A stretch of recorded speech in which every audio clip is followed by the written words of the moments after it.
तो प्रॉब्लम है minimum add to make parenthesis valid. ये मीडियम लेवल प्रॉब्लम है, तो पहले प्रॉब्लम स्टेटमेंट रीड करते हैं। A parenthesis string is valid if and only if it is empty string. तो ये कुछ कंडीशन दी हैं बेसिकली कि पैरेंथेसिस जो स्ट्रिंग है वो वैलिड कब कब हो सकती है आपकी, ठीक है। तो जब वो एम्प्टी स्ट्रिंग होगी तब वो वैलिड होगी। It can be written as A B A concatenated with B where A and B are valid string. समझते हैं इस पॉइंट को भी। और it can be written as A under the parenthesis where A is a valid string. तो जब ये condition जिस स्ट्रिंग के लिए फॉलो हो रही है तब आपकी पैरेंथेसिस स्ट्रिंग क्या होगी, वैलिड होगी। ये बेसिकली जो जो मेथड दिया ये दिया है वैलिड पैरेंथेसिस बनाने का method. You are given a parenthesis string s, अब आपको एक पैरेंथेसिस स्ट्रिंग दी है एस, ठीक है। ये वैलिड नहीं है, जो इसने दी है वो जरूरी नहीं है कि वैलिड हो, आपको बस पैरेंथेसिस स्ट्रिंग दी है। In one move you can insert a parenthesis at any position of the string, और एक मूव में आप कहीं पे भी क्या है पैरेंथेसिस ब्रैकेट लगा सकते हैं।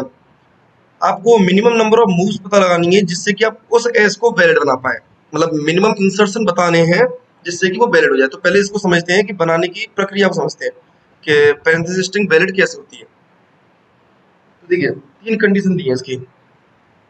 अगर पैरेंथेसिस स्ट्रिंग एम्प्टी स्ट्रिंग है या फिर उसे हम कॉन्केटिनेट करके लिखते हैं, ये ए और बी ये एक साथ लिख दी जिनमें ए क्या है, A and B both are, ये भी वैलिड वैलिड वैलिड पैरेंथेसिस का बेसिकली वैलिड स्ट्रिंग है। ए और बी दोनों क्या होंगे, वैलिड स्ट्रिंग होंगे। तो A B is also a valid string, तो ये भी क्या होगा, वैलिड स्ट्रिंग होगा। And the third condition is कि अगर एक मेरी वैलिड मतलब वैलिड स्ट्रिंग है तो मैं उसको अंडर द पैरेंथेसिस लिख सकता हूँ। तो ये भी मेरी वैलिड कब कहलाएगी, जब मेरी ए क्या होगी, वैलिड होगी। अब देखिए इससे आप ना कैसा भी किस तरह का सिस्टम बना सकते हैं आप अभी देखना। देखिए मान लीजिए आपको कोई भी सिस्टम बनाना है तो सबसे पहले शुरुआत कहाँ से होगी, एम्प्टी स्ट्रिंग से। मान लीजिए आपको कोई स्ट्रिंग दी है एस, ये एम्प्टी है। अब एम्प्टी स्ट्रिंग तो वैलिड स्ट्रिंग है, तो ये अगर वैलिड पैरेंथेसिस स्ट्रिंग है तो देखिए आप इससे सबसे पहले क्या बना पाएंगे, सबसे पहले आपको ये वाला ऑपरेशन यूज करना पड़ेगा। इसमें क्या इंट्रोड्यूस करने हैं, अगर आपको पैरेंथेसिस इंट्रोड्यूस करने हैं कि सोचिए ए, अगर मान लीजिए मैं बोलूँ कि ये मेरी ए है, ए मेरी अगर वैलिड मतलब वैलिड स्ट्रिंग है तो स्टार्टिंग में ये एम्प्टी स्ट्रिंग है। अब बी भी अगर मान लीजिए मैं एम्प्टी स्ट्रिंग ले लूँ तो मैं ये ऑपरेशन तो यूज ही नहीं कर सकता, मेरे पास एम्प्टी प्लस एम्प्टी कॉन्केटिनेट करके एम्प्टी आएगी। तो इससे क्या इंट्रोड्यूस किए जा सकते हैं, इनिशियल पैरेंथेसिस इंट्रोड्यूस की जा सकते हैं। मान लीजिए ए एम्प्टी स्ट्रिंग थी तो सबसे पहला सिस्टम कैसा बनेगा, अगर मैं ये ऑपरेशन लगा दूं ये, तो मेरे पास ये एक वैलिड स्ट्रिंग आ गई, वैलिड पैरेंथेसिस वाली। ऐसे मान लीजिए मैं बी को भी इंट्रोड्यूस कर दूं ऐसे। अब इसमें जरूरी नहीं एक ही बार कॉन्केटिनेट करें, ये ऑपरेशन आप कई बार कर सकते हैं। तो मान लीजिए ये एक बार और कर दिया, बी इतना ही है। अब इनको कॉन्केटिनेट करके मैं क्या बना सकता हूँ, वैलिड स्ट्रिंग बना सकता हूँ। तो मान लीजिए ए में बी को कॉन्केटिनेट किया, ये ए था ये बी था, तो ये भी मेरा वैलिड सिस्टम है। अब इसको आप ऐसे करके बढ़ा सकते हैं, इसको खुद ए मान सकते हैं, इस ए में ऐसे वैलिड मतलब ये लगा सकते हैं, पैरेंथेसिस लगा सकते हैं। या फिर आप चाहें तो इसको रिपीट कर सकते हैं, ये भी तो वैलिड है तो वैलिड को रिपीट कर सकते हैं। आपको समझ में आया स्टार्टिंग कहाँ से हुई, स्टार्टिंग में आपके पास एम्प्टी स्ट्रिंग होगी, आपने सबसे पहले ये ऑपरेशन लगाया, ठीक है, आपके पास क्या प्राप्त हुआ, एक वैलिड स्ट्रिंग प्राप्त हुई। अब इस ऑपरेशन को ध्यान से समझिए। जब आपके पास एक वैलिड स्ट्रिंग पहले से थी जो कि खाली स्ट्रिंग थी, एम्प्टी स्ट्रिंग थी, तब आपने क्या लगाया, एक पैरेंथेसिस का सिस्टम लगाते हैं।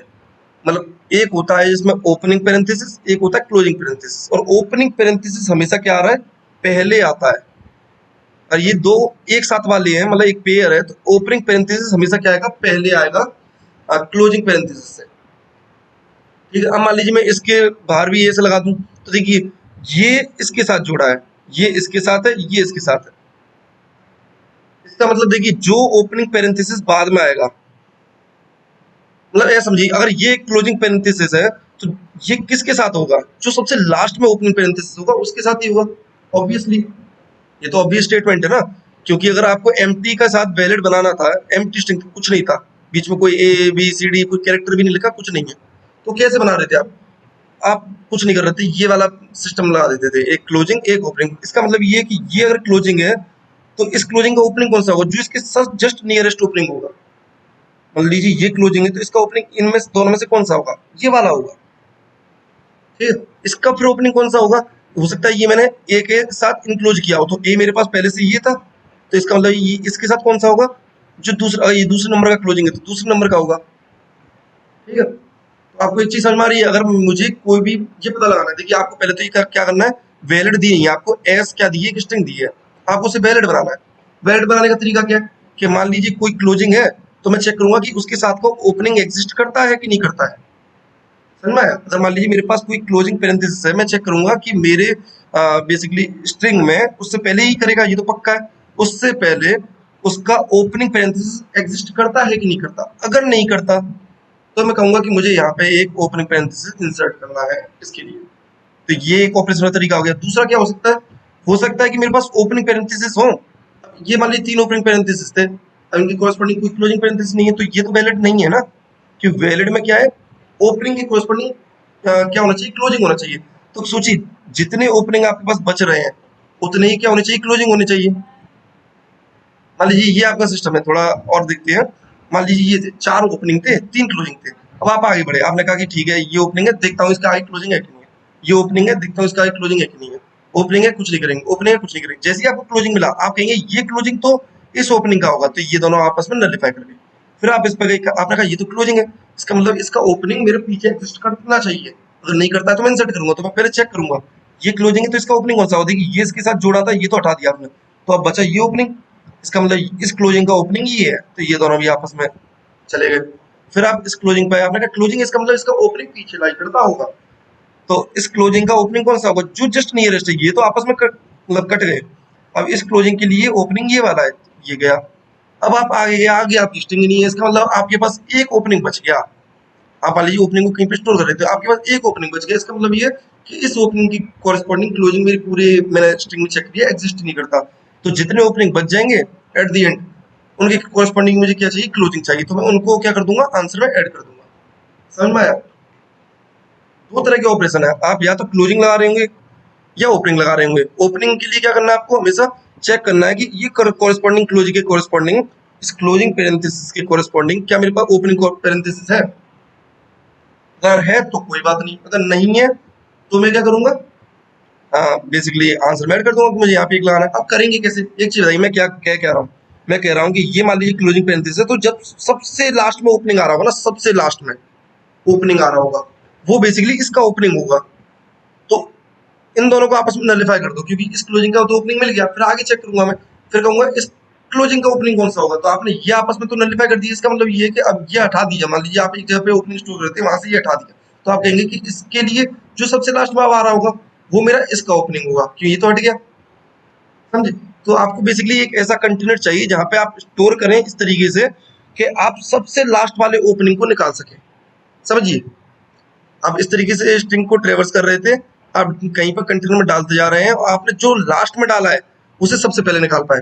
इसका मतलब लास्ट इन फर्स्ट आउट, जो लास्ट में डाला जा रहा है वो सबसे पहले निकलेगा। कौन सा कंटेनर होता है जिसमें ये बेसिकली कंसेप्ट यूज होता है, last in first out, stack. Yes, we will use stack in this problem. Stack में क्या करेंगे हम, स्टैक में ओपनिंग पैरेंथेसिस को डालते जाएंगे डालते जाएंगे, कोई क्लोजिंग मिलेगा चेक करेंगे कि अच्छा स्टैक में कोई पैरेंथेसिस है। अगर स्टैक में कोई ओपनिंग पैरेंथेसिस, ऑब्वियसली ओपनिंग ही होगा, स्टैक में ओपनिंग ही डाल रहे हैं, तो स्टैक में अगर कोई पैरेंथेसिस है तो वो इसका है, टॉप से निकाल दिया उस वाले को। ठीक है, फिर आगे अगर क्लोजिंग मिले तो मैं चेक करूंगा स्टैक में कोई पैरेंथेसिस है, स्टैक में पैरेंथेसिस होगा तो वो इसका होगा, निकाल देंगे। अगर मेरे को कोई क्लोजिंग मिल रहा है और स्टैक में कोई पैरेंथेसिस नहीं मिल रहा है, इसका मतलब है कि इस क्लोजिंग के कॉरेस्पॉन्डिंग मेरे पास ओपनिंग पैरेंथेसिस नहीं है, तो मैं आंसर में क्या कर दूंगा, एक ऐड कर दूंगा। ऐसे करके करता जाऊंगा। एट द एंड अगर मेरी स्टैक में, मतलब मैं एंड में पहुंच गया बिल्कुल, मेरे पास अब क्लोजिंग नहीं बचे, तो एंड में अगर मेरी स्टैक में कोई ओपनिंग पैरेंथेसिस रहेगी, इसका मतलब ये इनके कॉरेस्पॉन्डिंग मेरे पास क्लोजिंग पैरेंथेसिस नहीं है, तो जो एट द एंड स्टैक का साइज होगा वो भी मैं आंसर में ऐड कर दूंगा। चलिए इसको कोड करते हैं। तो सबसे पहले क्या करेंगे, सबसे पहले तो साइज निकाल लेंगे स्ट्रिंग का, डॉट एक स्टैक बना लेंगे, स्टैक कैरेक्टर टाइप के, बेसिकली इसमें कैरेक्टर स्टोर करेंगे, इसका नाम एस रख देते हैं। मान लीजिए पूरी स्ट्रिंग को ट्रेवर्स करेंगे, int i equal to 0, i less than n i plus plus. अब स्टैक में क्या डाल रहे हैं आप, सिर्फ ओपनिंग पैरेंथेसिस डाल रहे हैं। तो अगर मेरा जिस एलिमेंट में मैं हूं इस समय, जिस कैरेक्टर में चेक कर रहा हूं, अगर ये मेरा ओपनिंग पैरेंथेसिस है, इसका मतलब ये मुझे कुछ नहीं सोचना है, मुझे क्या करना है, इसको तो सीधे स्टैक में डाल देना है। सॉरी, स्टैक में डाल दिया। अगर ये क्लोजिंग पैरेंथेसिस है तो मैं क्या करूंगा, देखिए अगर ये क्लोजिंग है इसका मतलब मेरे पास दो चीज बचती है चेक करने के लिए। मतलब हो सकता है कि इसके कॉरेस्पॉन्डिंग मेरे पास ओपनिंग पैरेंथेसिस हो स्टैक में, तो मैं उसको निकाल दूंगा, मैं कुछ नहीं करूंगा। अगर नहीं है तो कहूंगा मुझे एक ऑपरेशन करना पड़ेगा, मुझे पीछे क्या डालना पड़ेगा, ओपनिंग पैरेंथेसिस डालना पड़ेगा। तो दो ऑपरेशन बचते हैं। अगर एस डॉट एम टी, अगर एस एम टी है, सॉरी एस नहीं एस एस, अगर मेरी स्टैक एम टी है, इसका मतलब ये कि जिस क्लोजिंग पैरेंथेसिस में इस समय हूँ उसके कॉरस्पॉन्डिंग मेरे पास स्टैक में क्या नहीं है, ओपनिंग पैरेंथेसिस नहीं है। इसका मतलब ये, इसके लिए मुझे पीछे कोई एक ऑपरेशन करना था, पीछे क्या है, एक ओपनिंग पैरेंथेसिस डालना था। तो आंस को क्या कर दूंगा, प्लस प्लस कर दूंगा।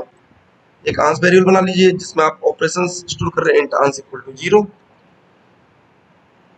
एल्स, अगर मेरी स्टैक एम्प्टी नहीं है, मैं क्लोजिंग पैरेंथेसिस पे हूँ, एल्स कंडीशन, उसका मतलब ये है कि मैं जिस अभी पैरेंथेसिस में हूँ वो क्लोजिंग है, और मेरी स्टैक भी एम्प्टी नहीं है, इसका मतलब ये है कि इसके कोरस्पॉन्डिंग स्टैक मेरा एक ओपनिंग पैरेंथेसिस है।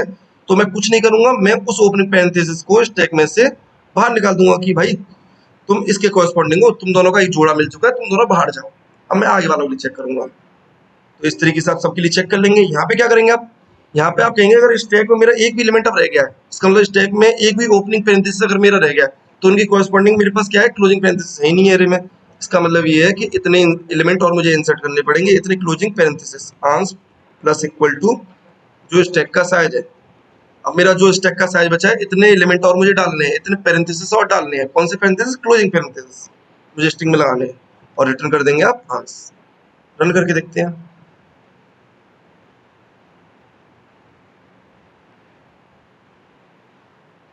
एक सेकेंड, इंटरनेट जा चुका है।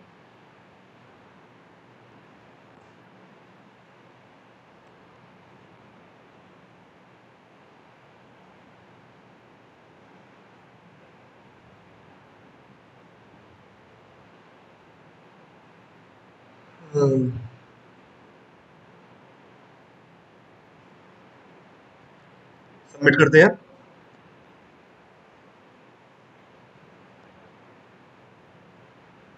तो ये एक्सेप्ट हो चुका है। आई होप आपको ये समझ में आया होगा ये पूरा अप्रोच।